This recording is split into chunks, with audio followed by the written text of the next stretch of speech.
تو ایک دفعہ مولانا اسماعیل صاحب یہ باہر نکلے ڈھونڈنے کے کوئی آدمی ملے تو ان کو مسجد میں لاؤں، تو ویران جگہ تھی، تو کچھ لوگ جا رہے تھے دلی، یہ میوات سے پہلا تعارف ہونے لگا، تو ان سے پوچھا بھائی آپ لوگ کہاں جا رہے ہو؟ کہ جی دلی جا رہے ہیں مزدوری کرنا۔ تو انہوں نے کہا اگر میں مزدوری دے دوں تو میرے ساتھ چلو گے؟ کہاں تمہارے ساتھ چلو۔ ایک دن کی مزدوری 2 آنے تھی، 2 آنے، تو وہ 5-6 آدمیوں کو لے کر مسجد میں آئے اور ان کو وضو سکھایا، طہارت، نماز سکھا کر سارا دن اپنے ساتھ رکھا۔ پھر تعارف پہ پتہ چلا کہ یہ میواتی ہیں۔ میواتی کون ہیں؟ اس کے بارے میں مورخین کی رائے یہ ہے کہ یہ جو ہندوستان کی قدیم قومیں ہیں ان میں سے ہیں میواتی۔ ایک تو ہے نا آریہ نسل جو وسط ایشیا سے آئے اور انہوں نے پورے ہندوستانی خطے پر قبضہ کیا۔ آریہ نسل کے لوگ راجپوت اور جاٹ یہ کہلائے، اور ان کی اور کئی قسمیں بنی۔ جو لوگ یہاں قدیم آباد تھے ان میں سے ایک قوم میو بھی ہے، یہ ہندوستان کی قدیم آباد قوم ہے، اور یہ بہت مار دھاڑ والے اور بہت زیادہ لڑائی مار کٹائی والے، لوٹ مار ان کا پیشہ تھا، کوئی مہذب زندگی ان کی نہیں تھی۔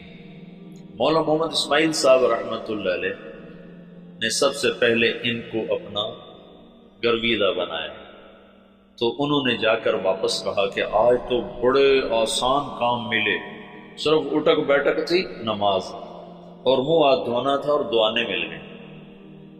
بڑے سارے وہ حیران ہو گیا، بڑا اچھا کام ملا ہوئے، کوئی مسئلہ ہی کوئی نہیں، نہ کوئی پتھر توڑے نہ کوئی وزن اٹھایا، اور کام ہمارا بڑا چوکھا چوکھا ہو گیا۔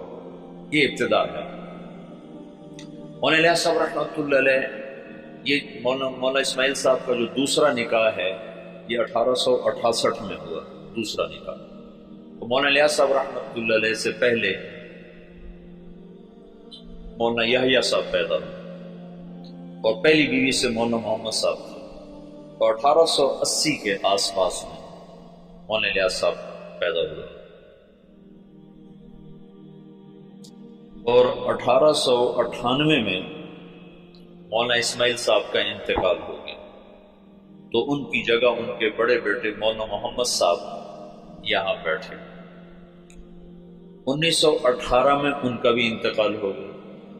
مولانا صاحب رحمۃ اللہ علیہ کی 1912 میں شادی ہوئی۔ 1915 میں پہلا حج کیا اپنے شیخ مولانا خلیل احمد صاحب، گنگوہ میں تعلیم حاصل کی۔ 1906 میں مولانا گنگوہی کا انتقال ہوا ہے، تو ان کے ہاں سے پھر یہ دارالعلوم دیوبند میں آ گئے، وہاں تعلیم مکمل فرمائی، تو 1912 میں کی شادی ہوئی۔ 1915 میں پہلا حج مولانا خلیل احمد صاحب کے ساتھ تشریف لے گا۔ اس وقت یہ سہارنپور میں پڑھاتے تھے، اپنے شیخ کے ساتھ پڑھاتے تھے۔ مولانا خلیل احمد صاحب رحمۃ اللہ علیہ وہیں رہ گئے، ہجرت کر کے گئے تو وہ واپس نہیں آئے، باقی حضرات واپس آئے نہیں، اس وقت نہیں، ساتھ ہی واپس آئے، بعد میں گئے۔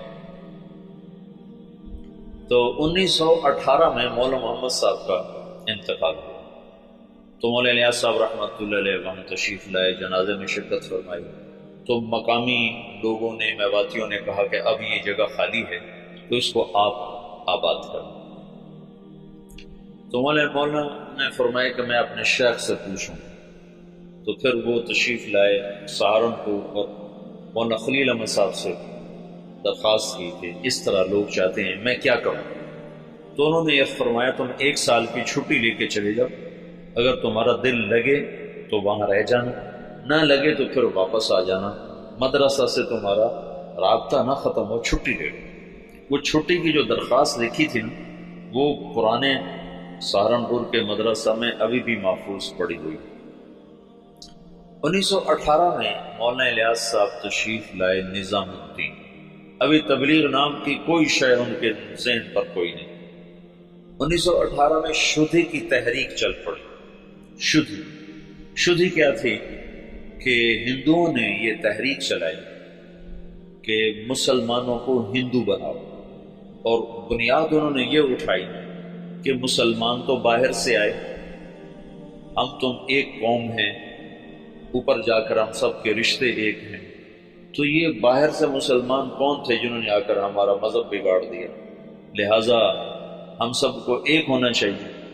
یہ تحریک بڑے زور زور سے چلی، تو مولانا الیاس صاحب رحمۃ اللہ علیہ اس پر بڑے پریشان ہوئے کہ اس کا میں کیا حل کروں۔ تو انہوں نے جاتے ہی میوات میں مدارس بہتات، چھوٹے چھوٹے مکتب، اور اس میں اپنا سب کچھ لگایا، بیوی کا زیور بھی لگا دیا، سینکڑوں چھوٹے چھوٹے مکتب میوات میں کھولے۔ ایک دفعہ میوات میں گئے ہوئے تھے مریدوں کے پاس، تو ایک نوجوان آیا، ہاتھ میں کڑا، بڑی بڑی مونچھیں، داڑھی صاف۔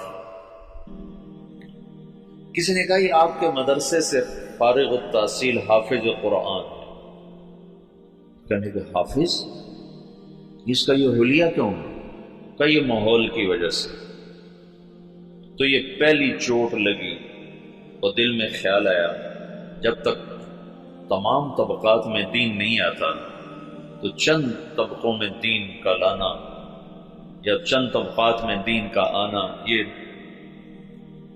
نہ کافی ہے، نہ یہ ذریعہ نجات ہے، پوری امت کا مسئلہ ہے۔ تو مدرسوں سے ایک دم دل بجھ گئے، دل ہٹ گیا، بند نہیں کیے لیکن طبیعت بند ہو گئی، دل ہٹ گیا۔ اور وائزین اس زمانے میں شدی کی تحریک کے ٹکر میں علماء نے وعاظ کو بھیجنا شروع کیا تھا کہ مختلف شہروں میں جا کر، دیہاتوں میں جا کر تبلیغ کرو۔ تو مولانا الیاس صاحب نے بھی اپنے وائز بھیجنے شروع کی، لیکن وہ جاتے تھے جہاں تک سڑک ہوتی تھی، جہاں سڑک نہیں ہوتی تھی وہاں نہیں جاتے تھے، یا جہاں کوئی آسائش نہیں ہوتی تھی وہاں نہیں جاتے تھے۔ پھر طبیعت اس سے بھی ہٹ گئی، پھر خانقاہی سلسلہ شروع کیا، اور نظام الدین میں بیعت کا سلسلہ، اس سے پہلے بیعت نہیں فرماتے تھے، پھر بیعت کا سلسلہ شروع۔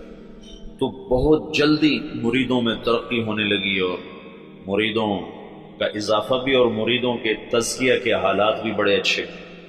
لیکن کچھ عرصے کے بعد خیال آیا کہ کتنے لوگ میرے مرید ہو جائیں گے، 1,00,000 2 لاکھ، تو عامت الناس کا کیا کروں؟ ابھی اللہ تعالیٰ فطرت خود ہی کرتی ہے لالے کی حنا بندی، پھول کو سرخی کوئی نہیں پہناتا، اللہ ہی اسے سرخ کرتا۔ تو طبیعت ہٹتی گئی، مدرسوں سے ہٹ گئی، خانقاہ سے ہٹ گئی کہ خانقاہ بھی ایک جزئی کام ہے، مدرسہ بھی ایک جزئی کام ہے، اور بعض تقریر بھی ایک پیسے دو تو جاتے ہیں، پیسے نہ دو تو جاتے نہیں۔ تو بے قراری بڑھتی گئی اور کوئی حل نظر نہیں آیا۔ تو 1926 میں، اس سے قبل مولانا خلیل صاحب وہ ہجرت کر کے اور تشریف لے گئے، مدینہ منتقل ہو گئے۔ تو 1926 میں حج پہ تشریف لے گئے، ہجرت کی نیت کر کے کہ میں اب واپس نہیں آؤں گا، وہیں رہوں گا۔ 1925 میں گئے تو 1926 میں واپس آؤں گا، یہ نیت کر لی تھی کہ اب میں واپس نہیں آؤں گا، ادھر ہی رہوں گا۔ جب یہ مکہ پہنچے تو ان کو خواب میں اللہ کے رسول کی زیارت ہوئی۔ تو انہوں نے پوچھا، یا رسول اللہ، میں امت کی بہتری کے لیے کیا کروں، امت کی ہدایت کے لیے کیا کروں؟ تو اللہ کے رسول نے فرمایا، جیسے میں نے مکے میں کام کیا تھا تم ویسے کام کرو۔ انہوں نے آگے عرض کی، مجھے تو پتہ نہیں مکے میں آپ نے کیسے کام کیا تھا۔ تو اللہ کے نبی نے فرمایا، مکی صورتوں میں غور کرو، اللہ تمہیں سکھائے گا۔ یہ مکہ میں دیکھا۔ پھر مدینہ پہنچے تو وہاں پھر اللہ کے رسول کی ضرورت، تو آپ نے ارشاد فرمایا، اللہ تم سے کام لے گا، تم واپس جاؤ، واپس، اور میرے پاس آؤ۔ تو انہوں نے مولانا خلیل احمد صاحب سے یہ خواب ذکر کیا، وہ وہیں منتقل ہو گئے تھے۔ انہوں نے حضرت مدنی رحمت اللہ علیہ کو، مدنی کیوں کہتے ہیں، حسین احمد مدنی، یہ اپنے والد، ان کے والد اپنے پورے خاندان سمیت مدینہ ہجرت کر گئے تھے، پھر ان کا سارا خاندان مدینے میں آباد رہا، یہ بھی مدینہ میں رہے، پھر ہندوستان کے حالات کو دیکھ کر دوبارہ واپس آ گئے تھے اور یہ کہا تھا کہ میں مسلمانوں کو تنہا نہیں چھوڑ سکتا، میں مدینے میں رہوں اور مسلمان مشقت میں ہوں۔ تو مدینے کا قیام قربان کیا تھا اور واپس تشریف لے آئے ہندوستان۔ یہاں اللہ نے ان سے بہت بڑا کام لیا، تو اس لیے ان کو مدنی کہتے ہیں۔ ان کے بھائی تھے سید احمد، وہ وہاں پہلے انہوں نے اتنا فقر دیکھا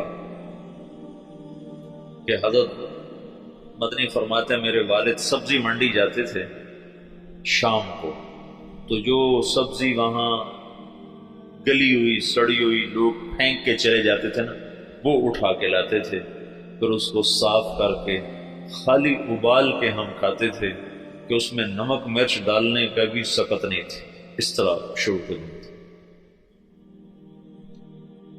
لیکن سید احمد کو اللہ نے صلاحیتیں دی، انہوں نے شاہ عبدالعزیز سے پتہ نہیں کیسے تعلق بنایا، وہ الگ داستان ہے۔ ان کے بیٹے سید حبیب نے اس سے بھی آگے، اب ان کی نسل وہاں اربوں پتی، بڑے بڑے ان کے محل ہیں، یہ تمہارے حسنین کو 4 گنا کریں تو تب ان کا محل بنتا ہے، اس سے بھی 4 گنا بڑی 4 دیواری ہے جس میں وہ آئے رہے ہیں، احد کے قریب ان کے محلات ہیں۔ تو انہوں نے سید احمد سے ذکر کیا، تو انہوں نے جو مسجد نبوی کے اس وقت منتظم تھے ناظم اعلیٰ، ان سے ذکر کیا، تو انہوں نے عشاء کے بعد جب مسجد بند کر دی تو مولانا الیاس صاحب کو بلا کر جالی کا دروازہ کھول کے اندر بھیج، تو اندر جالی اور روزے کے درمیان کوئی چاروں طرف دیوار ہے، دروازہ کوئی نہیں، نور الدین زنگی نے اس کو چاروں طرف سے بند کروایا تھا اور نیچے سیسا پگھلا کے ڈالا تھا۔ جب وہ کچھ لوگ آ کر لاش نکالنے کا منصوبہ لے کر آئے تھے،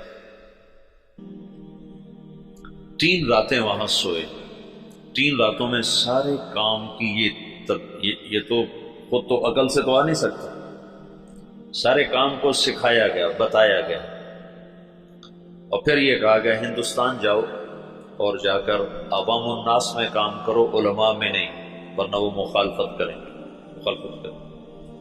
تو پھر یہ وہاں سے واپس تشریف لائے، 1926 میں پہنچے ہیں، اور پہلے علماء کو جمع کیا اور ان کے سامنے یہ بات رکھی کہ میں یوں کام کرنا چاہتا ہوں، تو کسی ایک نے بھی موافقت نہیں کی سوائے مولانا مدنی صاحب اور مفتی کفایت اللہ صاحب رحمۃ اللہ علیہ۔